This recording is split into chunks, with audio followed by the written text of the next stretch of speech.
Movies exist to create illusions, but sometimes the camera captures something completely real. Injuries that actors chose to use, stunts that nearly cost lives, emotions so raw they belonged to the person, not the character. Today we explore 15 scenes where what you saw on screen actually happened. If you enjoy this type of content, subscribe to the channel and turn on notifications. In 2012, director Quentin Tarantino filmed a dinner table scene for Django Unchained. Actor Leonardo DiCaprio needed to deliver an intense speech while portraying a wealthy plantation owner named Calvin Candy. During one take, DiCaprio slammed his hand against the table with significant force. His palm landed directly on a small drinking glass. The glass shattered instantly. Fragments cut deep into his skin. Blood began flowing from the wound immediately. The crew expected DiCaprio to stop and request medical attention. He did not stop. DiCaprio continued his speech without breaking character. He incorporated the injury into his performance, using his bleeding hand as a tool of intimidation. At one point, he reached across the table and smeared his actual blood across the face of his co-star, Kerry Washington. When Tarantino finally called cut, the medical team rushed to treat the wound. DiCaprio required stitches. The director chose the take with the real injury for the final film. When you watch that dinner scene today, you are watching an actor bleed for his craft. The history of cinema contains another famous example of unplanned authenticity involving an animal that was never supposed to appear on camera. In 1972, director Francis Ford Coppola prepared to film the opening scene of The Godfather. Actor Marlon Brando arrived on set at the Paramount Studios lot in Los Angeles. Before filming began, Brando noticed a stray cat wandering near the soundstage. Nobody had planned to include an animal in this scene. Brando picked up the cat and carried it with him to his chair. When the cameras began rolling, Brando sat in character as Vito Corleone, listening to a man beg for help while tenderly stroking the cat in his lap. The contrast created something unexpected. Here was a man discussing acts of violence while petting a small animal. The image suggested complexity in the character. Coppola recognized the value of this accidental addition and kept the footage. The cat introduced a technical problem. The animal purred so loudly that the sound team struggled to capture dialogue clearly. Despite this difficulty, the scene became one of the most iconic openings in film history. Sometimes accidents on film sets produce memorable moments. Other times, they nearly produce tragedies. The production of Back to the Future, Part 3 in 1990 included a scene that came dangerously close to killing the lead actor. The scene depicted the character Marty McFly being hanged by outlaws in the Old West. Actor Michael J. Fox wore a harness hidden beneath his costume. A noose would fit around his neck, designed to look authentic while the harness supported his weight. Fox practiced positioning his hand between the rope and his throat to create a breathing gap. During actual filming, his timing was slightly off. His hand did not reach the proper position before the platform dropped away. The noose tightened directly against his throat. The rope cut off his air supply completely. Fox struggled against the restraint. The film crew watched through their cameras and interpreted his movements as exceptional acting. Seconds passed. Fox lost consciousness while hanging from the rope. Only then did the crew understand something had gone terribly wrong. Workers rushed to cut him down.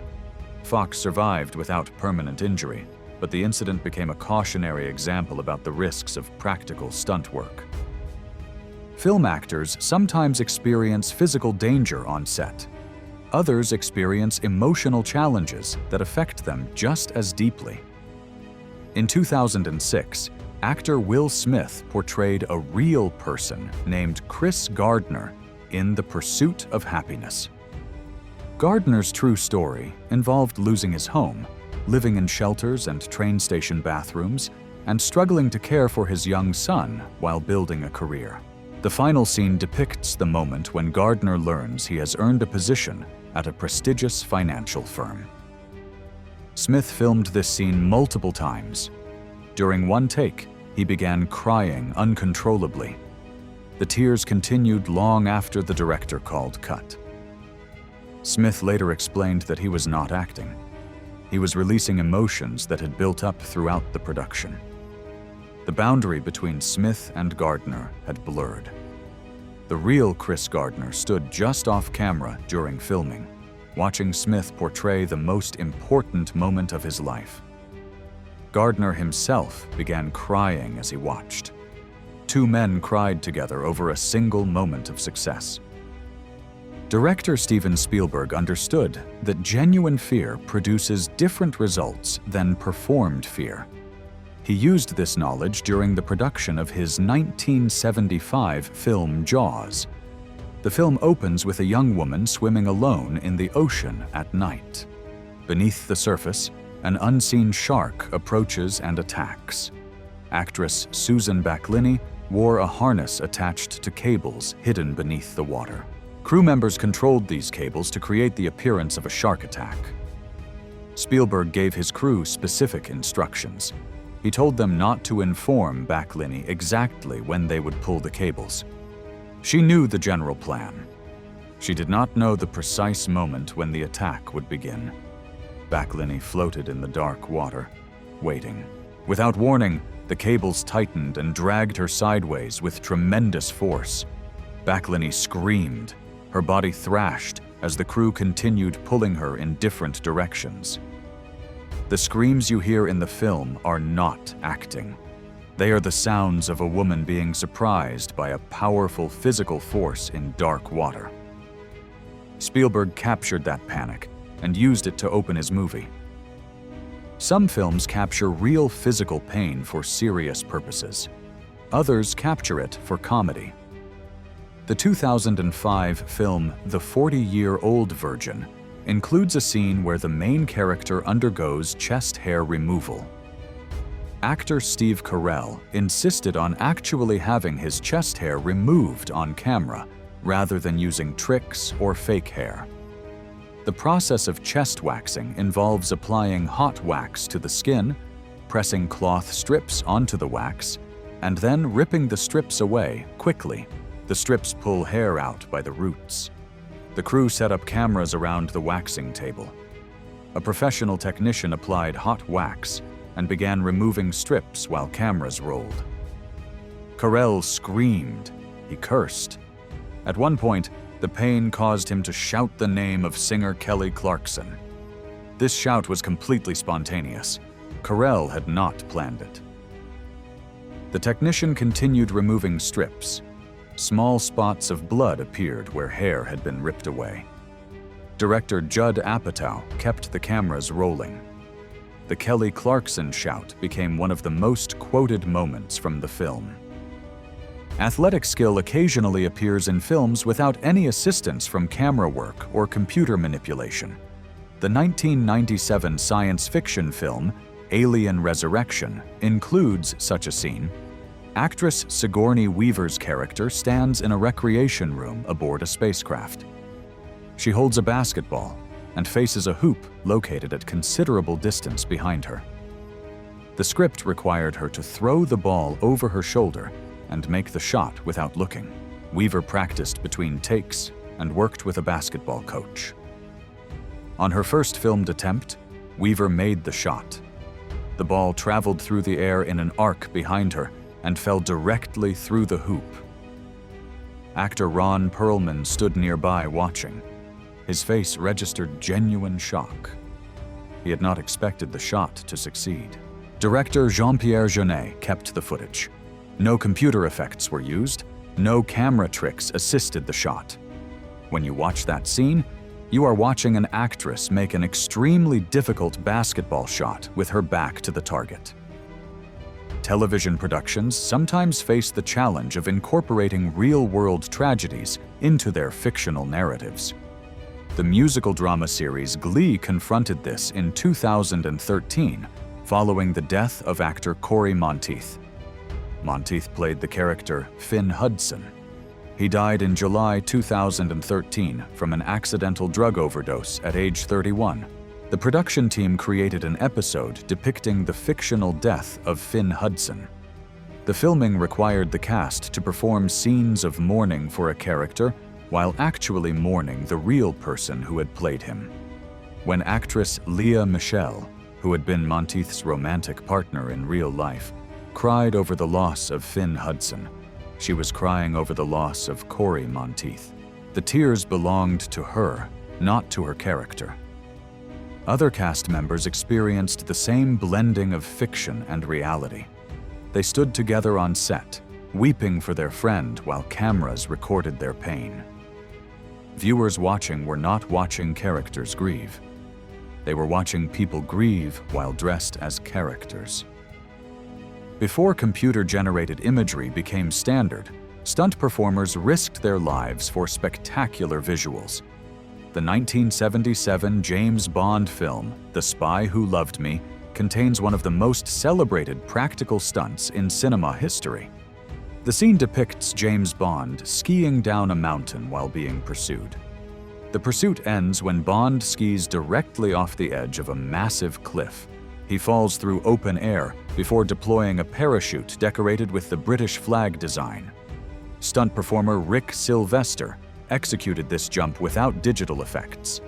The cliff dropped approximately 3,000 feet. Sylvester would need to ski off the edge, fall long enough for cameras to capture the moment, and deploy his parachute before hitting the ground. The production waited 9 days for acceptable weather conditions. On the day of the jump, Sylvester skied toward the cliff edge at high speed and launched himself into empty space. His body tumbled through the air while his skis separated from his feet. The parachute opened and he landed safely. Those few seconds on screen required years of planning and the willingness of a performer to risk death for entertainment. Romantic comedies rarely involve physical danger, but they often capture moments of genuine surprise. The 1990 film Pretty Woman includes a small scene that became famous precisely because it was not planned. Actors Richard Gere and Julia Roberts played characters engaged in a romantic relationship. In one scene, Gere's character presents an expensive necklace in a jewelry box. Roberts' character reaches toward the open box to touch the jewels. Gere decided to improvise. Without warning Roberts in advance, he snapped the jewelry box shut on her fingers. Roberts startled backward. A loud laugh escaped from her throat. The laugh was completely genuine. Director Gary Marshall kept the footage in the final cut. The jewelry box moment became one of the most beloved scenes in the movie. Television dealt with another real-world loss in 2019 when actor Luke Perry died following a massive stroke. Perry played the character Fred Andrews on the teen drama series Riverdale. His death at age 52 shocked the cast. The creators wrote an episode depicting Fred Andrews dying while helping a stranger. Actor KJ Apa, who played Fred Andrews' son, Archie, had developed a close relationship with Perry during production. Perry had served as a mentor to the younger actor. When Apa filmed scenes of Archie grieving for his father, he was grieving for the man who had guided him through his first major television role. The episode included appearances from Perry's former co-stars who came to pay tribute both to the character and to the man. The production team understood they were documenting real mourning within the framework of fiction. Director Quentin Tarantino has built a reputation for demanding extreme commitment from performers. His 2009 film *Inglourious Basterds* includes a controversial scene demonstrating this. The scene depicts the death of a character named Bridget von Hammersmark, played by actress Diane Kruger. Another character discovers that Bridget has been working as a spy and strangles her. Tarantino was not satisfied with the results when the actor performed the strangulation. He decided to perform it himself. Tarantino wrapped his hands around Kruger's throat and applied pressure while cameras recorded. Physical signs of strangulation appeared on Kruger's face. Her skin flushed red. Blood vessels became visible. Kruger gave her consent for this approach. The scene remains controversial, but it also remains effective.